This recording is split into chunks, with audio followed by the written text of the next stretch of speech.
A number of UFO conspiracy theorists, including Scott C. Waring, who's one of the most prominent nutjobs in the ufologist community, claim that at present there is an alien spacecraft measuring 25 miles long parked on the moon, providing undeniable proof of extraterrestrial life. Conspiracy theorists claim that the moon is a hive of alien activity, and the reason that NASA hasn't been back there since 1972 is apparently that NASA is covering it up, and not because Apollo was far too expensive and there's fuck all up there. Some claim that aliens are hiding on the dark side of the moon. But my question is, why would they hide? We pose no threat to them. Their intelligence would be vastly superior. In fact, just this week, a survey came out stating that 13% of British people think that wearing a face covering, essentially putting a bit of fabric over your nose and mouth, allows the government to control your thoughts. Aliens, you may as well invade. There's sod all we can do about it.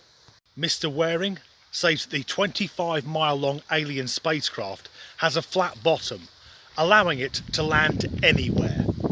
Although logically, it wouldn't be able to land anywhere that wasn't also flat and over 25 miles long, because otherwise there'd be something sticking in the bottom of it, meaning the spacecraft would have to land on an angle.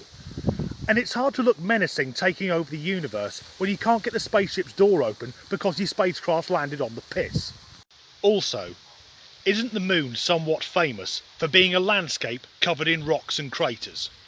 Conspiracy theorists also state that the government know about alien life, but they're keeping it from us, which is remarkable given their track record on everything else.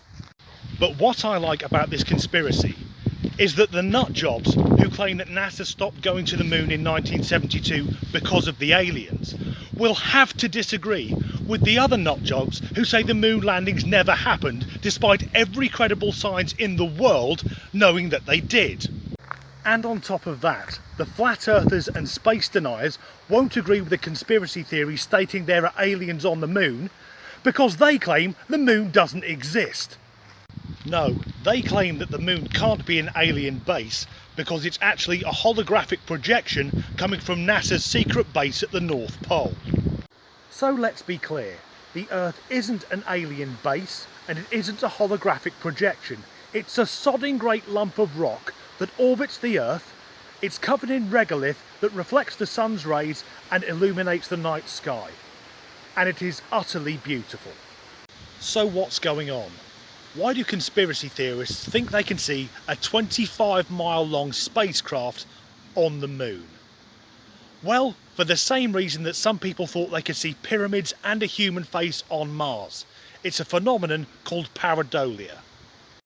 We've all looked up at the clouds and seen the shapes of dogs or giraffes or Volkswagen Beetles in the same way that devout Christians sometimes see the face of Jesus in a cup of coffee or a round of toast. Our brains are programmed to see shapes and patterns, and then we use confirmation bias to unconsciously back it up. Pareidolia is part of our brain's evolution, so that when I look at these trees over here, if my brain perceives anything that could be a threat, such as an animal, out of the random shapes, it will make me aware of it. But sadly, there are plenty of utter fuck nuggets who would rather believe that NASA is covering something up. But it's not just NASA who've sent things to the moon. So have the Russians, the Chinese, the Indians. In fact, the human race in general seems to look at our nearest celestial neighbour and wonders what shit can we throw at that. And it doesn't surprise me that for hundreds of years, humanity's brightest minds have looked to the stars in the search for intelligent life. Because there's fuck all of it down here. Thanks for watching.